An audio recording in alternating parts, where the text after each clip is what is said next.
오늘 하나님께서 우리에게 주시는 말씀은 사무엘하 7장 1절에서 9절까지 말씀입니다. 구약성경 473면입니다. 네, 사무엘하 7장 1절부터 9절까지 한 절씩 교독하겠습니다.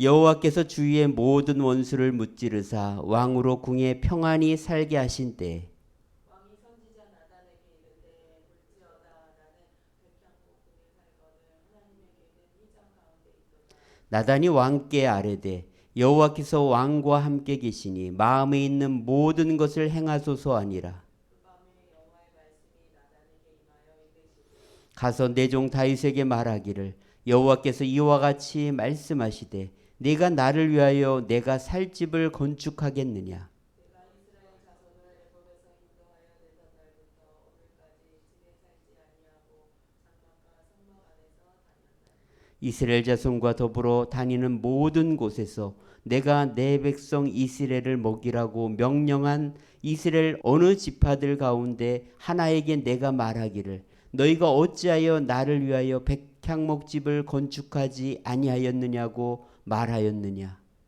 그러므로 이제 내 종 다윗에게 이와 같이 말하라.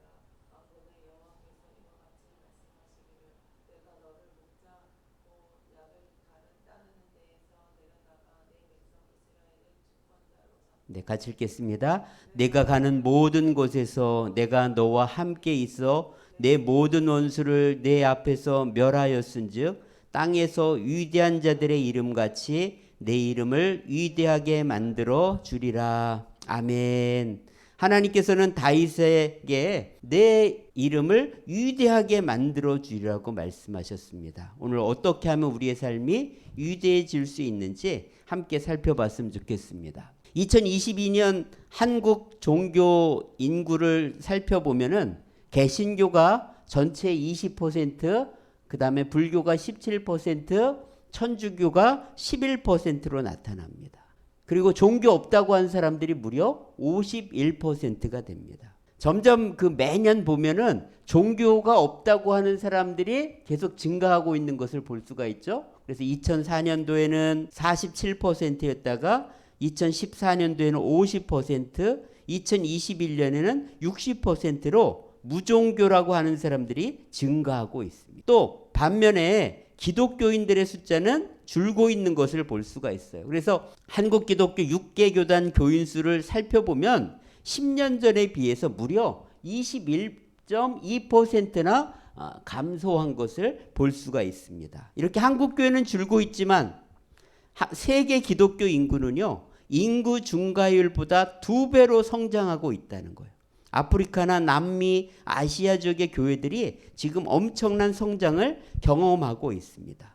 지금 세계 인구가요 80억을 돌파했습니다. 15년 후에면은 2037년에 90억 명이 됩니다. 여러분, 우리가 살고 있는 시대는 인류 역사에서 찾아볼 수 없는 위대한 시기예요. 세계 인구가 원래 이렇게 많았던 게 아니에요. 1700년도만 해도 6억밖에 되지 않았어요. 6억. 바로 지금 우리가 살고 있는 이 시대가 얼마나 위대한 시대인지를 보여주고 있는 하나의 증거입니다.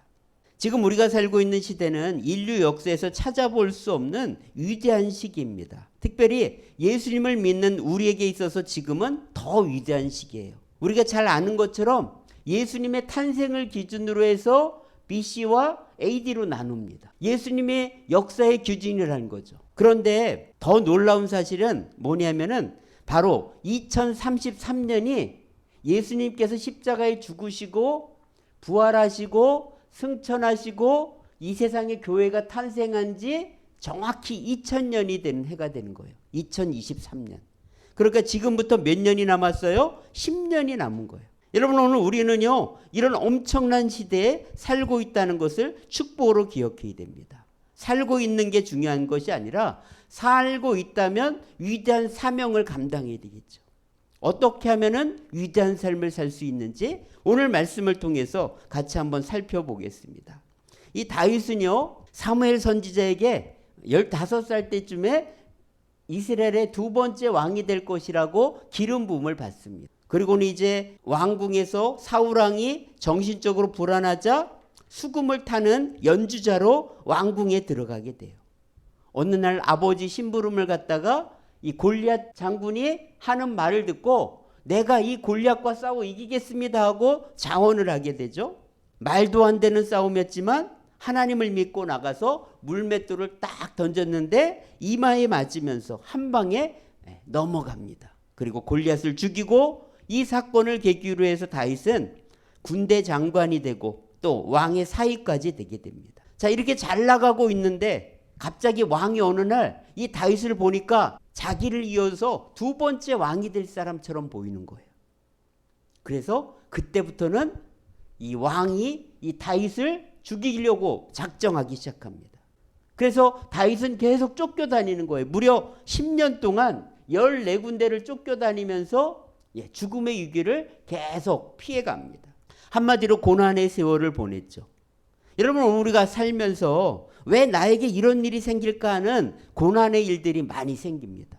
그것은 뭐냐? 하나님이 나를 광야 훈련학교에 입학시켜서 훈련시키는 거예요. 나에게 고난이 있다는 것, 그것은 무슨 뜻일까요? 우리는 쉽게 변하질 않아요. 마음은 있는데 내 몸이 잘 따라가지 않을 때가 많습니다. 그래서 우리는 쉽게 옛날로 돌아가는 경우가 많아요. 운동선수들이 왜 그렇게 땀 흘리면서 연습하는지 압니까? 그들은 우리보다도 더 뛰어난 실력을 갖고 있어요. 그런데도 불구하고 그들은 매일 운동하고 연습합니다. 그래서 중요한 것은 머리로 아는 게 아니라 이 몸이 무의식적으로, 그래서 운동하는 사람들 보면 어때? 무의식적으로 움직이는 거예요. 아, 쳐야지 해갖고 치는 게 아니라는 거예요. 그 정도로 연습하지 않으면 안 된다는 거예요. 근데 그렇게 연습하는 과정이 얼마나 힘든지 모릅니다. 이동국 선수가 방송에서 이렇게 말했어요. 축구 선수가 되는 게 얼마나 어렵냐? 스포츠 지원 포탈에 등록된 초등학교 축구 선수가 1만 5천 명이래요. 1만 5천 명. 그런데 이제 중학교 올라가면서 또 줄어들고 다시 고등학교 올라가면서 다시 또 줄고 계속 못하는 사람은 이제 빠지는 거죠. 그래서 결국 K리그에 올라가려면 0.033%래요. 이건 무슨 얘기냐? 서울대에 들어가는 것보다 어려운 거래요. 여러분, 운동선수가 되는 것도 힘든 것처럼 오늘 광야라는 시간, 고난의 시간을 통과하는 것도 쉽지가 않습니다. 잠깐은 다 잘할 수 있어요. 3일, 3개월, 3년 이걸 버티는 게 어렵다고 하죠. 근데 3년도 아니고 다윗은 몇 년의 훈련을 받았냐? 10년의 훈련을 받았어요. 축구 선수들도 보니까 적어도 10년에서 15년을 정말 피땀 흘리면서 연습하지 않으면 정말 선수가 될 수가 없는 것 같아요. 우리가 생각할 때는 야, 저렇게 훈련 받아갖고 될까 하는데 다윗은 그런 훈련을 받았어요. 광야에서 정치학, 경제학, 심리학, 경영학 이런 것을 배운 게 아니에요. 하나님은 광야에서 다윗에게 어떤 훈련을 시켰냐? 기다리는 훈련, 포기하는 훈련, 배신당하는 훈련, 내려놓는 훈련, 순종하는 훈련, 자아를 죽이는 훈련, 하나님만 바라보는 훈련, 또 하나님의 능력만으로 살아가는 훈련, 이런 것을 훈련받으면서 이스라엘의 진정한 왕, 이스라엘에서 가장 존경받는 왕이 되었습니다. 바로 광야 훈련을 통해서 하나님은 진정한 왕을 만드신 것이죠. 오늘 우리들도요, 고난과 어려움을 통해서 하나님은 우리를 이렇게 만들어 가신다는 것입니다. 다윗이 이 고난을 견디면서 모델로 삼은 성경의 인물이 누가 있었을까? 내 생각에는 요셉이 아닐까 생각됩니다. 요셉은 아버지의 사랑을 받았습니다. 그가 2번 꿈을 꿨죠. 그를 형들과 아버지에게 말하면서 미움은 더 극대화되었어요. 네가 우리의 왕이 되겠냐 하면서 그때부터 미워하죠. 어느 날 기회가 오자 이 요셉을 죽이려고 하다가 결국은 종으로 팔아버리죠. 그래서 이집트, 애굽이라는 나라에 종으로 팔려가요. 자, 이제 종살이를 하면서 그 집에서 인정을 받습니다. 그래서 요셉이 하는 일마다 잘 되니까 요셉을 그 집에 가정의 총무로 세워요. 근데 문제가 생기죠. 어느 날 이 집의 주인인 보디발의 아내가 요셉을 갖다가 유혹하는 거예요. 그런데 이 보디발 장군의 아내의 유혹을 거절해요. 도망쳐요. 그러니까 결국 성폭행범이라고 몰아세워서 감옥에 가둡니다. 얼마나 억울했을까요? 자기는 유혹을 이기면서까지 올바르게 살려고 했는데 감옥에 갇혔으니까. 그 그 훈련의 시간이 요셉에게는 그런 훈련의 시간이 필요하지 않았을 거라 생각할 수도 있어요. 그 감옥에서 고위직 신하들을 만납니다. 그리고 그들의 꿈을 풀어주어요. 그런데 그들이 나가서 자기를 신경 써주질 않아요. 2년을 더 참았어요. 어느 날 왕궁에서 급하게 요셉을 부릅니다. 옷을 벗기고 이제 좋은 옷을 입히고 왕 앞에 섰어요. 왕이 뭐라고 하냐면 내가 꿈을 꿨는데 이 꿈을 해석할 수 없는데 네가 꿈을 잘 해석한다는 얘기를 들었다. 요셉은 하나님이 하실 일이라면서 그 꿈을 해석해 줍니다. 그 꿈만 해석해 주는 것이 아니라 대비책까지 말을 해줘요. 그 말을 들은 왕이 너같이 똑똑하고 명철한 사람이 없다면서 지금 즉시 이 나라의 총리가 되라 이렇게 하면서 30살인 이 요셉을 총리로 세웁니다. 어떻게 이런 일이 생겼을까? 그것은 바로 노예로다가 보디발의 집에서 종살이하면서 경제를 배운 거예요. 그리고 이 감옥에서 정치인들을 만나면서 정치학을 배운 거예요. 그러니까 30살밖에 안 되는 젊은이지만 바로 총리의 역할을 잘 감당할 수가 있었다는 것입니다. 무엇보다도 요셉은요, 주인이 바뀌어요.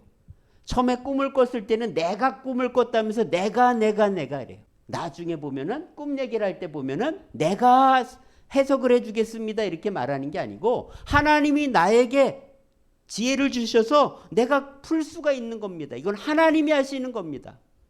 그래서 하나님을 자랑하는 사람이 되는 것을 볼 수가 있습니다. 이렇게 삶이 바뀌니까 고난을 통해서 진정한 믿음의 사람으로 세워지니까 3년이나 되는 이 고난의 세월을 요셉이 잘 견디니까 어떤 어려움이 와도 일이 잘 되어도 교만해지지 않고 끝까지 승리하는 사람이 된 것입니다. 성경뿐만 아니라 세상의 모든 지도자들이 처음에는 다 잘해요. 그런데 시간이 흘러서 권력과 돈의 맛을 보면 이건 원래 내가 누리는 거야, 당연한 거야 이러면서 착각하다가 교만해지죠. 그래서 결국은 완주하지 못하고 불명예로 끝나는 것을 많이 보게 됩니다.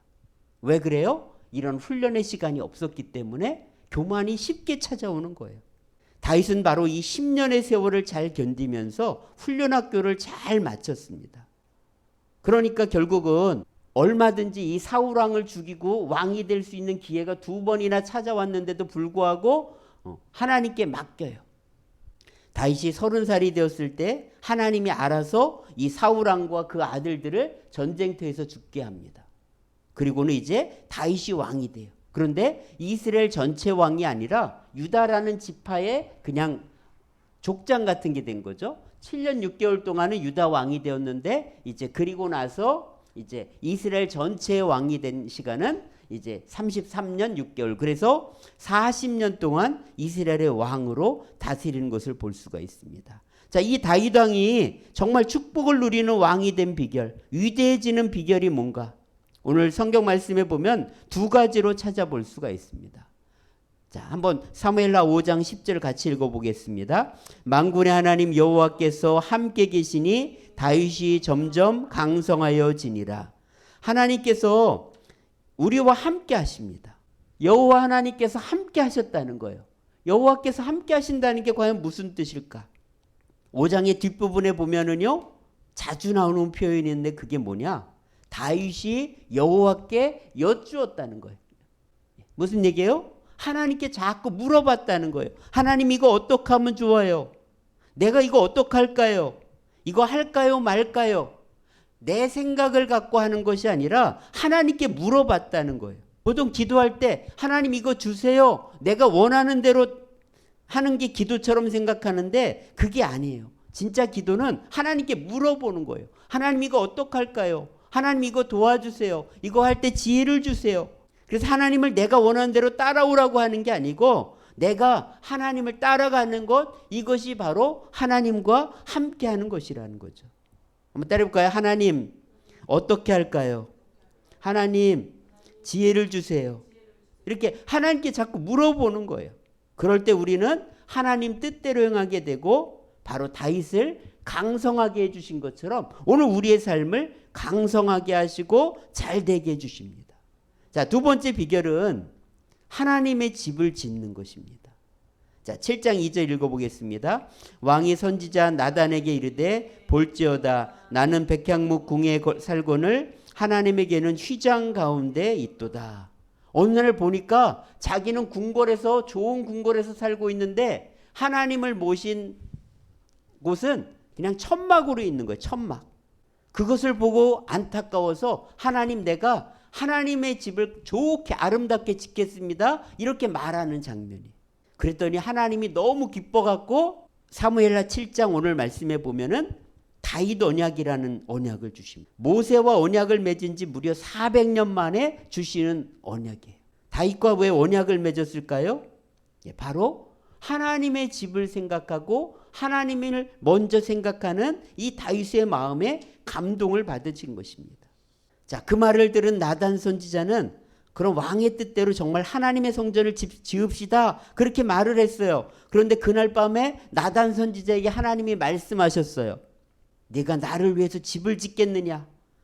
내가 언제 백향목 집을 지으라고 한 적이 있느냐? 하면서 하나님이 너무 감동하셔서 네가 그런 마음을 먹었기 때문에 내가 너를 축복하겠다고 하면서 놀라운 약속을 주십니다.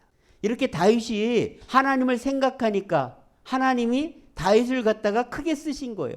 목자, 양을 치는 사람이었는데 이스라엘의 왕을 삼은 이유가 뭘까요? 바로 하나님 편에 서는 사람이었기 때문에 그래요. 또 다윗이 가는 곳마다 원수를 이기고 승리하게 하셨습니다.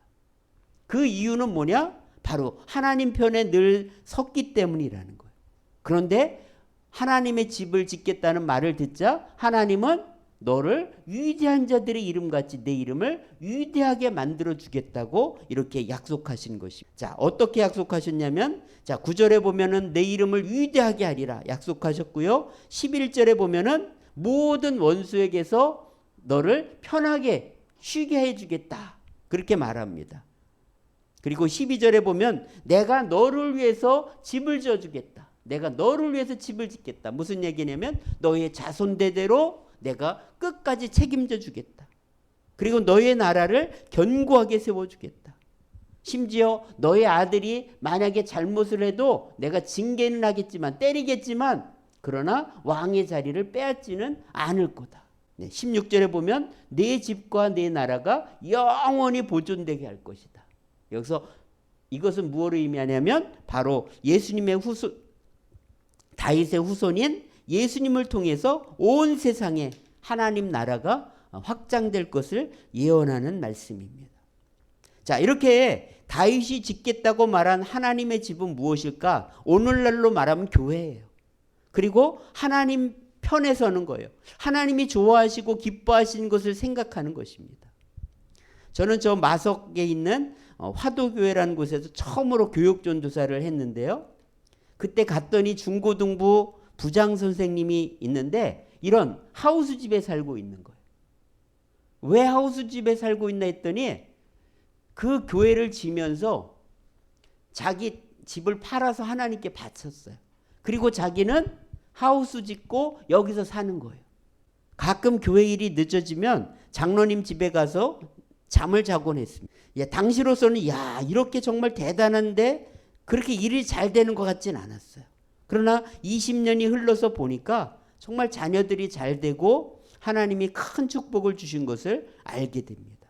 여러분, 하나님을 위해서 헌신하는 것, 그것은 하나님이 반드시 기억하십니다. 예수님께서 십자가에 죽으시기 이틀 전에 한 여자가 예수님께 와서 향유를 갖다가 깨워서 발을 씻기면서 머리에 부었습니다. 이 향유는 얼마나 비싸냐면 요즘 돈으로 하면은 1년 연봉이에요.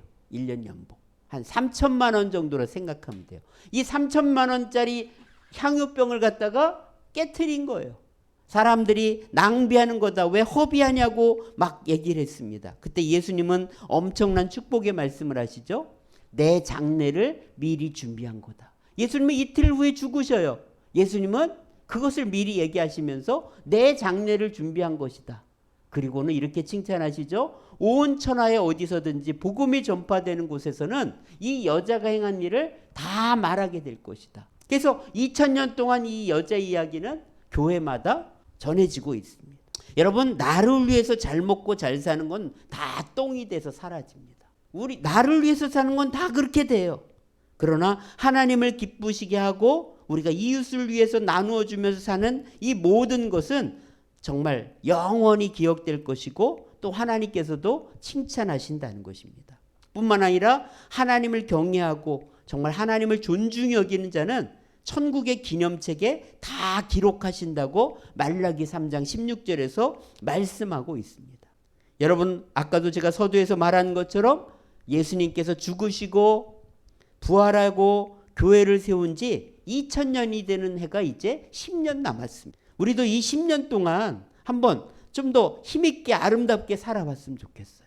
이 10년의 세월, 이 위대한 이때에 우리가 살고 있는데 하나님께 물어보면서 하나님 내가 어떻게 할까요? 하나님 도와주세요. 이렇게 하나님을 의지하면서 나아갈 때 하나님은 우리의 인생을 새롭게 하실 것입니다.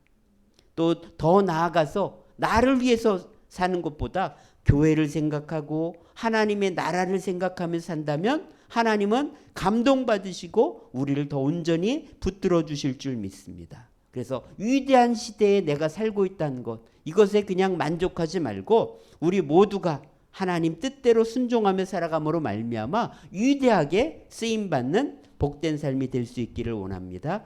기도하겠습니다. 하나님 아버지 감사합니다. 우리를 위대한 시대에 살게 해주셨습니다. 예수님이 이 땅에 오신 지 2000년이 되는 해, 특별히 교회가 세워지고 예수님이 나를 위해 십자가에 죽으시고 부활 승천하신 지 2000년이 되는 해가 이제 10년 앞으로 다가왔습니다. 이 위대한 시기에 하나님 우리가 세월을 허송세월하지 않게 하시고 다윗처럼 하나님을 붙들고 하나님과 동행하며 하나님을 기쁘게 해드리는 삶을 살아감으로 말미암아 오늘 우리 인생이 정말 축복의 인생, 위대한 인생으로 변화되도록 도와주시옵소서. 오늘도 하나님 앞에 마음과 정성을 다해 예물을 드립니다. 주님 받아주시고 또 하나님 나라가 더 확장되는 일에 또 하나님 어렵고 힘든 이웃들을 위해 귀하게 쓰여지도록 도와주시옵소서. 오늘도 예배되는 우리들을 복 주시고 하나님 위대한 꿈을 주시고 위대한 인생을 하나님 향해서 나아갈 수 있도록 저희를 붙들어 주시옵소서.